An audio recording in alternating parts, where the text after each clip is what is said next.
What a day. What a fabulous moment. And today is a victory for Americans' national economy, but also our national security. It's a victory for American innovation, and it's a victory for the American people and our collective future. Because in our modern world, everything relies on chips. Every aspect of humanity is going digital and relies on chips. And their production shapes the future of all of humanity. The world we know and the world we are creating for our generations to come, our kids and grandkids and their children, it is all built upon this magic of silicon. Which is why we are here today, to continue to invest in the transformative power of this amazing technology. By signing the US CHIPS Act, President Biden showed that we are committing to building this critical industry back on American shores.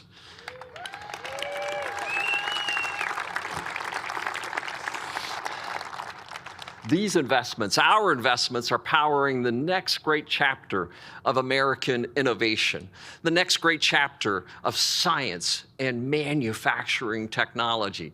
And the timing couldn't be more critical. We all remember that COVID provided us an incredible wake-up call.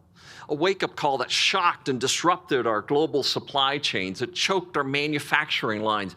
It kept essential products away from people when they needed them most. And all because $1 and $2 semiconductor chips weren't available. Manufacturing lines stopped. Make no mistake, fragile global supply chains are a threat not just to our economic, but also to our national security as well. By coming together today, we are declaring that America will not surrender leadership to our competitors. We are choosing innovation over inaction. We are building a future with geographically balanced and resilient supply chains, right here in America, right here in Arizona.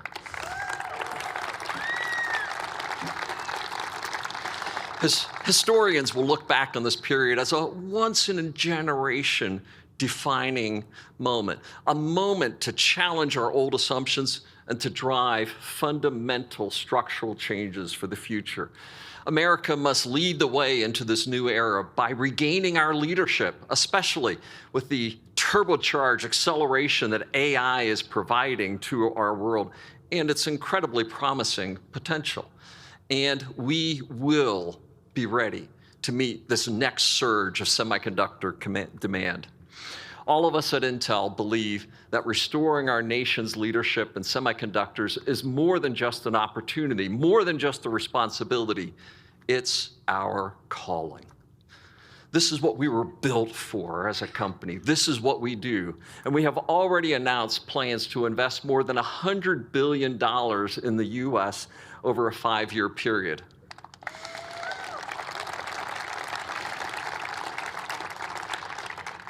I first walked through the doors of this iconic company as an 18-year-old kid with an associate's degree starting as a technician.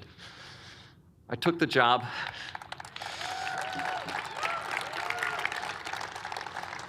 as Intel CEO to honor the Intel Trinity, the trio that put silicon into Silicon Valley, Bob Noyce, Gordon Moore, and Andy Grove.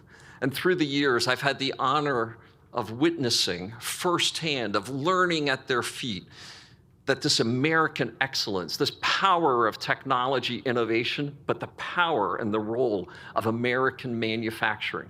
And our facilities have grown. We have the extraordinary Oregon, the Silicon Forest. We have the extraordinary Arizona, the Silicon Desert.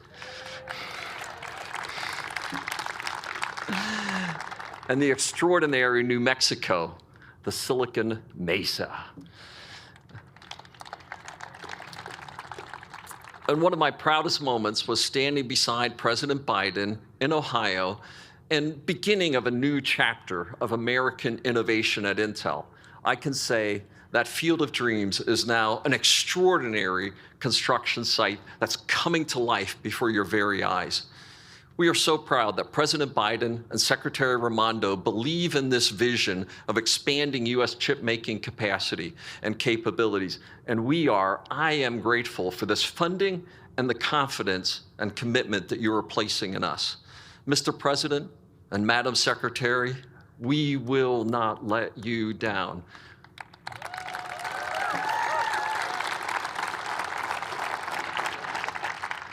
We're going to put every one of these taxpayer dollars to work, and we are committed to delivering the silicon that powers our world while driving to the lowest possible environmental footprint and rebuilding resilience into our operations and value chain and supply chain, all while leading innovation for the world. It's fitting that we are standing here on an Intel construction site because these investments, right, these extraordinary commitments are going to build right here in America, right here in Arizona.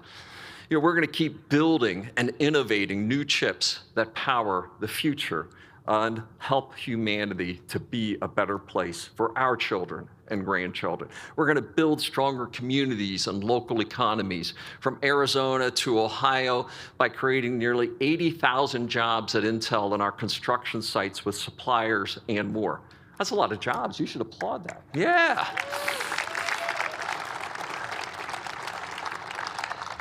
And we're going to continue to support our employees like Tilden Dixon, a Native American, a member of the Sheet Metals Union, Local 359, and responsible for metal sheet detailing right here at Intel.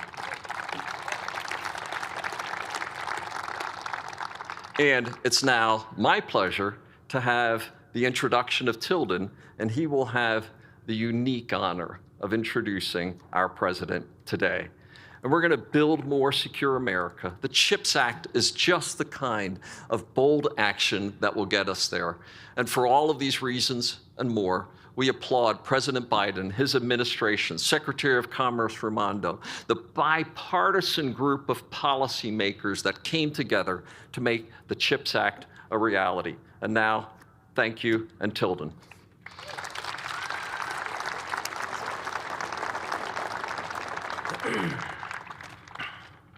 Good afternoon, everyone.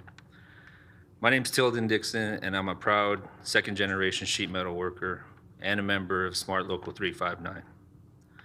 I am also a Navajo Nation tribe member, and I grew up in a union household. Excuse me. My father, my uncles, my cousins are all sheet metal workers.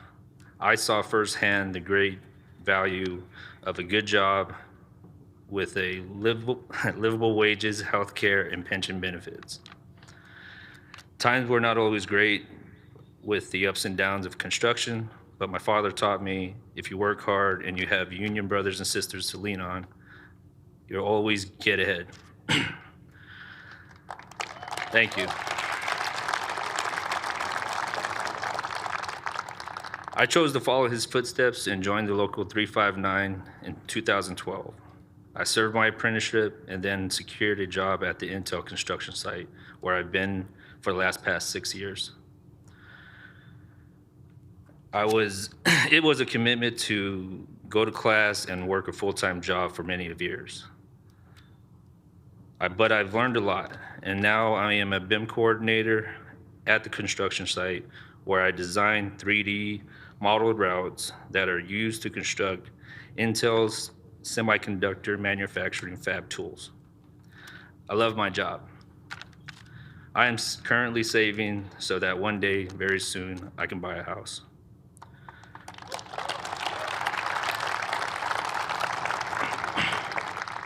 But I'm not the only one whose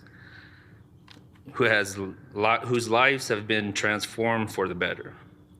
Thank you to President Biden's historic investments. There are now hundreds of new jobs for the people of Arizona who are building Intel's new cutting-edge chip factories and building the future of America. I am so grateful and proud we have a president who has the understanding of importance, giving the opportunity like this to communities like ours and to millions of Americans like me. With that, I am great. I now have the greatest honor and privilege to introduce the man who has provided this for us. Ladies and gentlemen, the President of the United States, Joe Biden.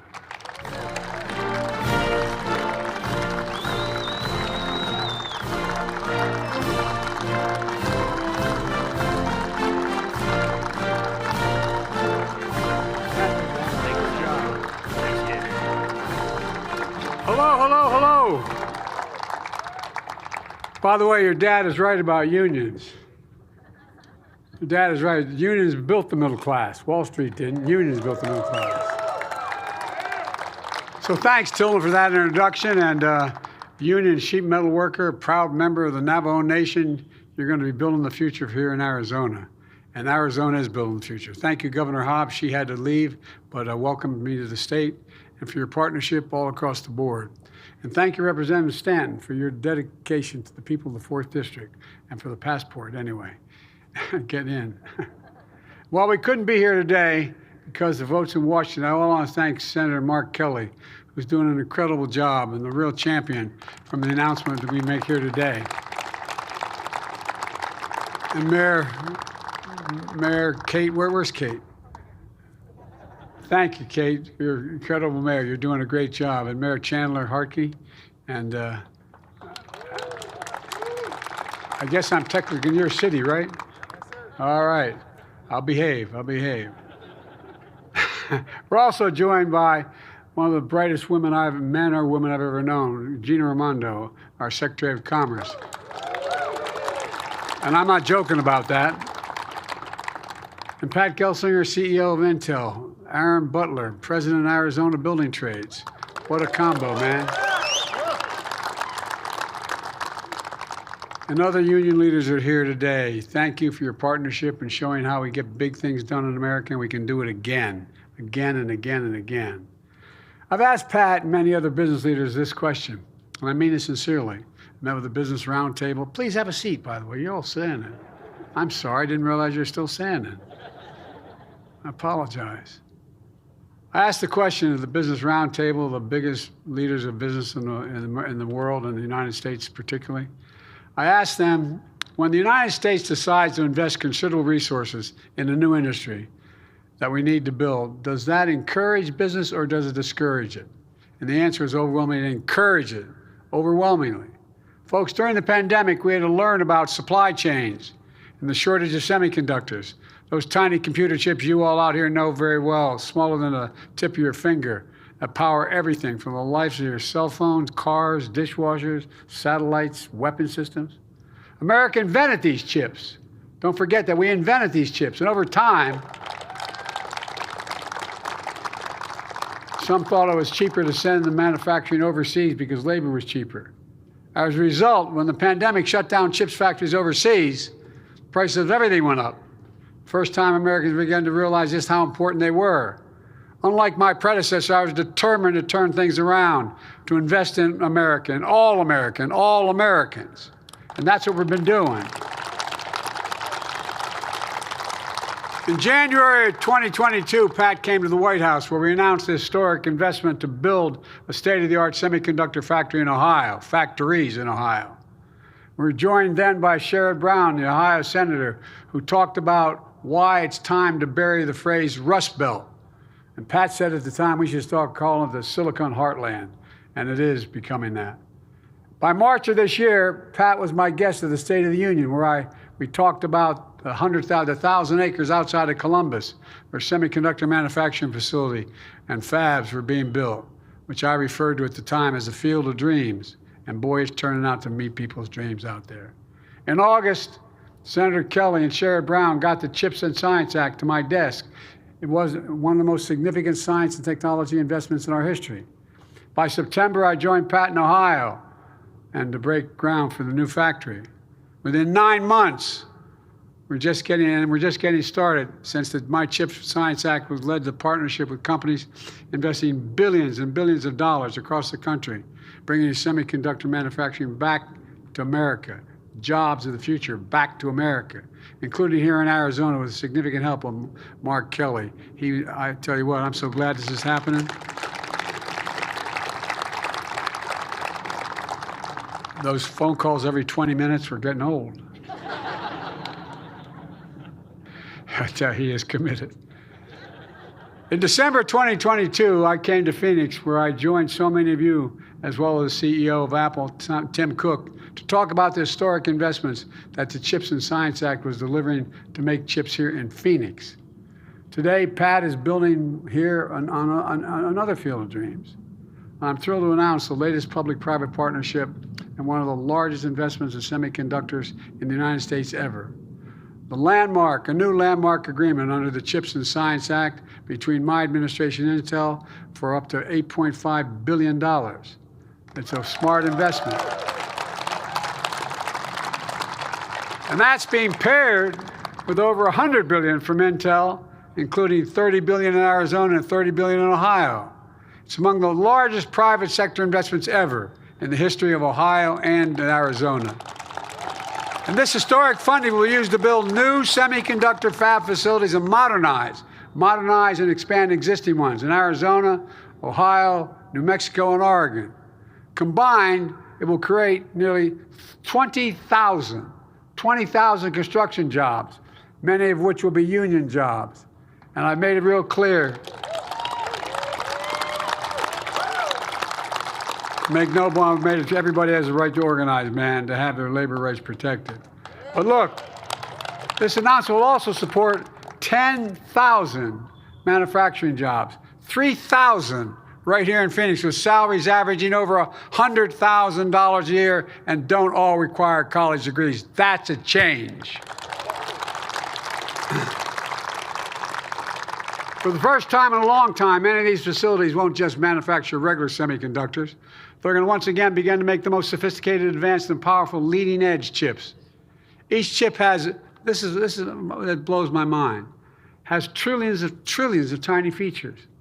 The width of a strand of human DNA, 40,000 times thinner than a single human hair. They require manufacturing precision, down to the size of a single atom. The process is enormous, requires enormous amounts of information, and with lightning speed they'll produce. And they're critical to emerging technologies. They're going to power the future economy, like artificial intelligence, quantum computing, 6G communications. And to make everything faster, lighter, smaller, and more reliable. Folks, it's about time. Even though we invented the most advanced chips, we make 0% of them today. 0% of the most advanced chips today.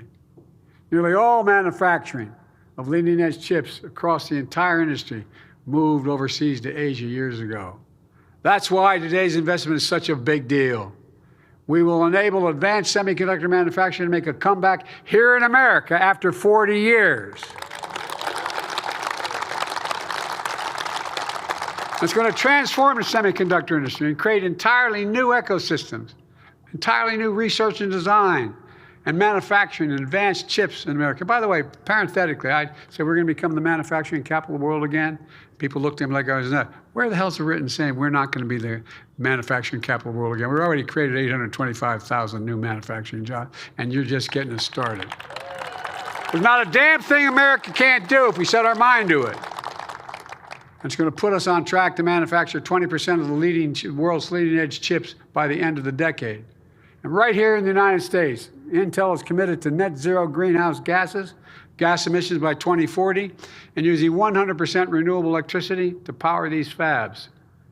And there's more, because this isn't just about investing in America. It's about investing in the American people as well. That's why we're dedicating $50 million of CHIPS funding to partner with Intel and community stakeholders like community colleges, state and local governments, labor unions, and universities to train a new generation of workers for the semiconductor industry. That way, people don't have to leave their hometowns to get good-paying jobs and support their families. And here in Arizona, Arizona State University is expanding its engineering program. Catch this. Every time, you guys know this, but every time I say it and I talk about it, it's just astounding to me. It's going to expand their engineering to over 10,000 additional students. 10,000 additional engineering students. Community colleges are training new technicians and launching free semiconductor technician programs led by Intel employees. Local unions are building training centers for apprenticeships. And Intel is investing in semiconductor education starting as early as high school, so students get hands-on experience and a path to good-paying jobs, whether or not they get to go to college. And the same thing is happening in other states as well. It's all part of my Investing in America agenda, which has attracted $675 billion. $675 billion in private sector investments and ignited a manufacturing boom in America, a clean energy boom, a jobs boom, all here in America, finally. Since I took office, America's had the strongest growth of any major economy in the world. Nearly 15 million new jobs, the longest stretch of unemployment under 4% in 50 years. 450. Growth is strong. Wages are up more than prices. Inflation is down dramatically. We have more to do, I get it, we have more to do, but no question our plan of delivering for the American people is working now. And since I came to office here in Arizona, because of your investment in the American agenda, we've deployed and developed nearly $8 billion in federal funds to upgrade infrastructure and clean energy. Right here in Arizona, we've created 300,000 new jobs. Let me say that again. In Arizona, 300,000 new jobs. Because I was finally able to beat big pharmaceutical companies. Because Medicare, I've been trying for years, but Medicare now has the power to negotiate lower prescription drug costs for seniors, including 1.4 million seniors right here in Arizona. And to put this in perspective, whatever prescription you have made by any American drug manufacturer, jump on Air Force One, they'll fly to any country, any major city in the world, from Toronto to Berlin to Baghdad, anywhere around the world. We'll get off the plane, you bring that prescription into that country, you'll be able to buy it for 40 to 60% less. It's wrong. So guess what? When we began to manufacture, we negotiate with, when I said, look, Medicare buys all these drugs, billions of dollars worth to take care of Medicare and Medicaid. Well, guess what? You know how much it costs to make insulin? Anybody know anybody needs insulin? Raise your hand. You're darn right. Well, guess what? It's now $35 a month. You know how much? It was $400 a month. You know how much it costs to make it? $10. $10. And they will cap a total out-of-pocket expense for prescription drugs, all the drugs a senior has to take, all of them, at $2,000, including expensive cancer drugs that cost $10,000, $12,000, $15,000 a year. They never have to pay more than $2,000 a year for all the drugs they need. But folks, by the way, not only saves seniors money, it saves taxpayers a significant amount of money. We reduced the consequence of the law I wrote and got passed. We reduced the federal deficit by $160 billion. Hear me? $160 billion. You know why?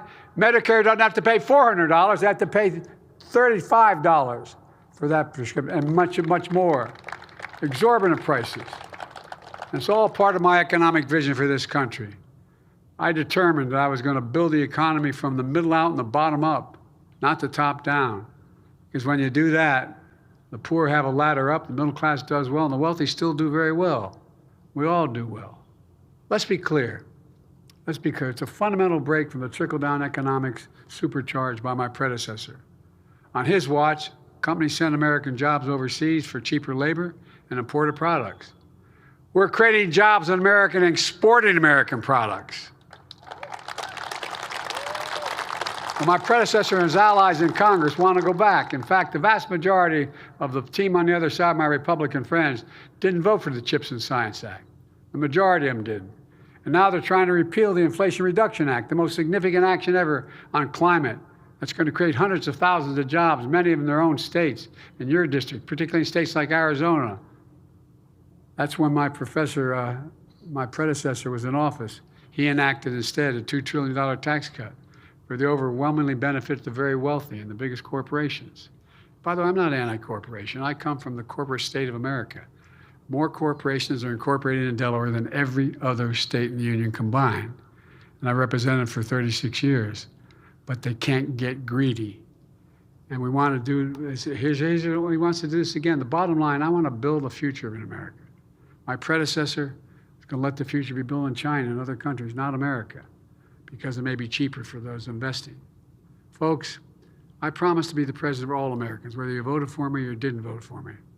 Today's investment helps all Americans in red states and blue states, all across America, urban, rural, suburban, and tribal communities.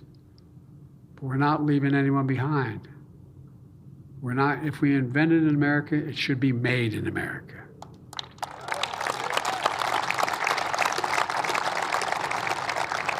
And include all of America. Folks, let me close with this. I've been determined to make things in this country again. To build manufacturing capacity, as I said, we've created over 800,000 manufacturing jobs and we're still counting. To make sure we never again are in a position where during a pandemic, we're relying on other countries to make things that we badly need here at home to be able to go forward. Folks, some folks didn't believe we could do this, but I've made no bones about it. I've said for a long time, and I mean this from the bottom of my heart, if we invest in America, we can change the country's future and lead the world again. We are leading the world again. We're proving it's never been a good bet. It's never been a good bet to bet against America. I've spent more time with Xi Jinping, the leader of China, than any other world leader has. And I was with him, traveled 17,000 miles with him when he was vice president and I was vice president, before he became the leader. And we're in the Tibetan Plateau.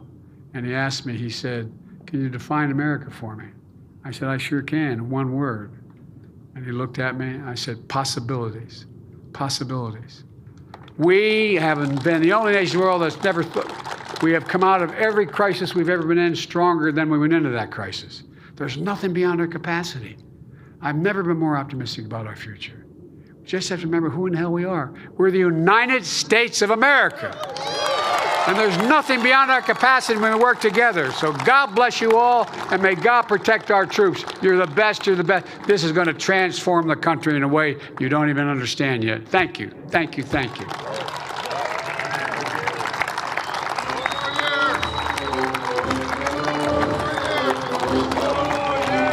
Thank you.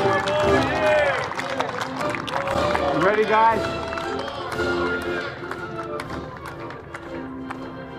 Thanks, everybody.